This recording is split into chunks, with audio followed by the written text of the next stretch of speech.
My name is Dr. Julie Rosenthal, and I have the privilege of introducing to you echocardiogram when it comes to caring for our patients with cardiac amyloidosis. Ejection fraction. It's just a fraction. Here's an animation of the cardiovascular system. As you can see, the heart is the most essential organ in the body. Then again, I'm biased, as after all, I'm a cardiologist. The heart is responsible for delivering oxygen blood to the brain, fingers, and toes. And ultimately, it returns to the heart here, as you can see on the blue side, through the right heart, up into the pulmonary artery, to the lungs, where that blood is then once again oxygenated, returned to the left side of the system, and out to the rest of the body.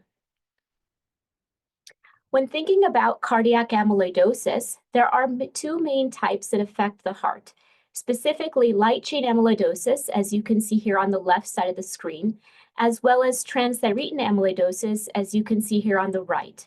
On the left side of the screen, when we think about light chain amyloidosis, this is a bone marrow problem where the plasma cells are ultimately making too much of one of our light chains, either kappa light chains or lambda light chains. It is then these light chains that start to unfold and develop amyloid fibrils. On the right side of the screen, you see the liver, which is responsible for making a protein called transthyretin. This is a normal protein in all of us that ultimately transports retinol binding protein as well as thyroxine binding protein. But in certain individuals, whether it's due to a hereditary type of amyloidosis or wild type, these transthyretin proteins start to spontaneously unfold. It once again is this critical unfolding step that leads to the amyloid fibrils, ultimately bringing us to the bottom aspect of the spleen, where these fibrils are quite sticky and they will ultimately infiltrate themselves in between these myocardial cells, leading to dysfunction of the heart, both from a relaxation standpoint as well as a squeezing standpoint. In this animation, we can see a normal myocardium contracting, but ultimately when these amyloid fibrils invade the myocardium, you can see that the myocardium will become thicker in appearance, ultimately leading to cardiac dysfunction, that it compromises both the squeezing and once again the relaxation component. And perhaps you can appreciate here inside the ventricle, that chamber, there is less ability for blood to fill, which ultimately leads to impaired compliance. So once again, for the same amount of volume, there is a steeper rise in pressure. And this is ultimately what we see in patients living with diastolic dysfunction and why our patients are so symptomatic.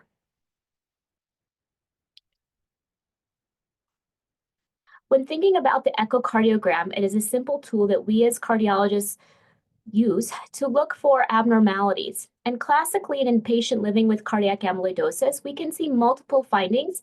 Sometimes in patients, we will see all of the listed findings. Sometimes we might just see one or a couple. But classically, you should start to see thickening of both the left ventricle as well as the right ventricle, as amyloidosis has no boundaries. It's not just going to invade one component of the heart.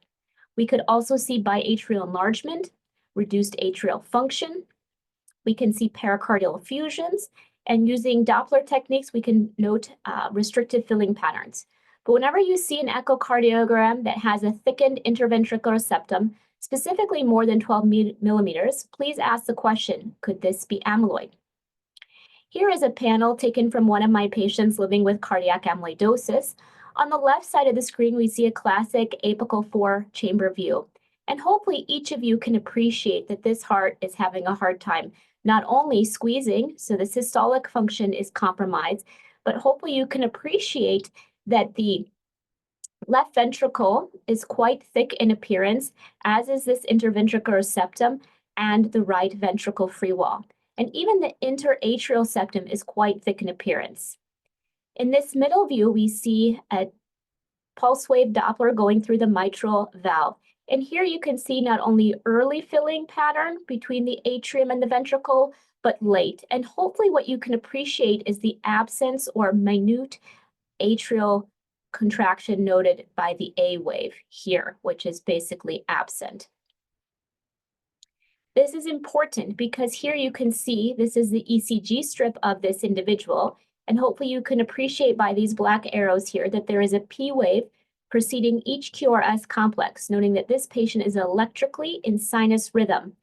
But looking at the echocardiographic features, you can see that that atrium is silent. So this is really highlighting a classic feature of someone living with cardiac amyloidosis having an atrial myopathy, meaning they are electrically in sinus rhythm, but mechanically it is as though they are in atrial fibrillation, which is why these patients have a high risk of a thromboembolic event. On the right side of the screen, you see a classic apical sparing strain pattern seen classically in many of our patients living with cardiac amyloidosis. This morning, I was asked, however, to speak specifically about ejection fraction. So I just want to review with you in some simplistic terms, what is an ejection fraction? Here you can see a classic appearing heart, and you can note that with each squeeze, we have a certain amount of volume that leaves that heart, as highlighted here by green on the numerator. And this is an ejection fraction. It's simply the amount that we start with and the amount that is ejected.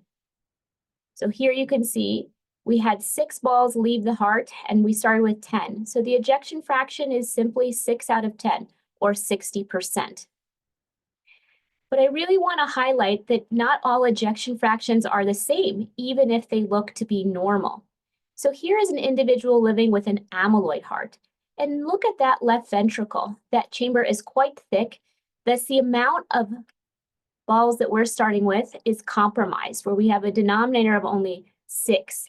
And that means with each squeeze, a smaller amount is leaving the heart. Here you can see the numerator is 3. But note that this fraction, 3 out of 6, is around 50%, similar to the normal heart. But I really want to highlight that these green balls, once again, are that fuel or the energy leaving the heart.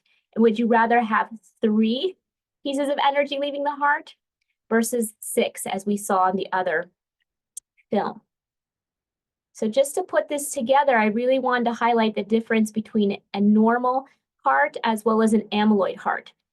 Trying to not just simplify that an ejection fraction is just a fraction, but in amyloid heart, we really worry or think about that stroke volume.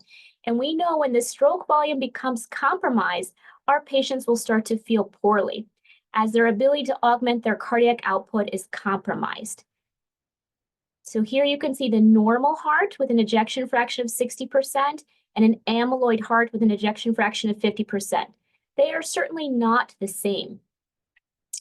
So once again, an ejection fraction is not the stroke volume. And here you can see in the normal heart, the stroke volume is 6, where in the amyloid heart, the stroke volume is 3. So I really want to highlight these two things are not the same. And this is why our patients are very dependent on heart rate and why classically you see them feeling quite fatigued or tired, particularly when they're on agents such as beta blockers or calcium channel blockers. And that is because these hearts are very stiff, non-compliant. This ventricle, this chamber is compromised once those amyloid fibrils infiltrate themselves in between the myocytes. So that stroke volume really becomes fixed in this cohort. So we want to think about trying to modify heart rate. So if they're on special medications like beta blockers or calcium channel blockers, you might notice they feel so much better when you remove them.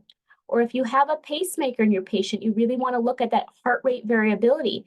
And you can think about even changing the rate response in the pacemaker. These will be simple ways to try to make them feel better. So at the end of the day, I would really like to remind you to treat the patient, not just the ejection fraction. Each patient is an individual. They are not a number.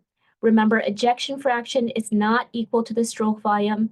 And at the end of the day, one size does not fit all. For those of you interested in learning more about the workup of cardiac amyloidosis or even the treatment of cardiac amyloidosis, feel free to visit our Mayo MSmart website. Thank you.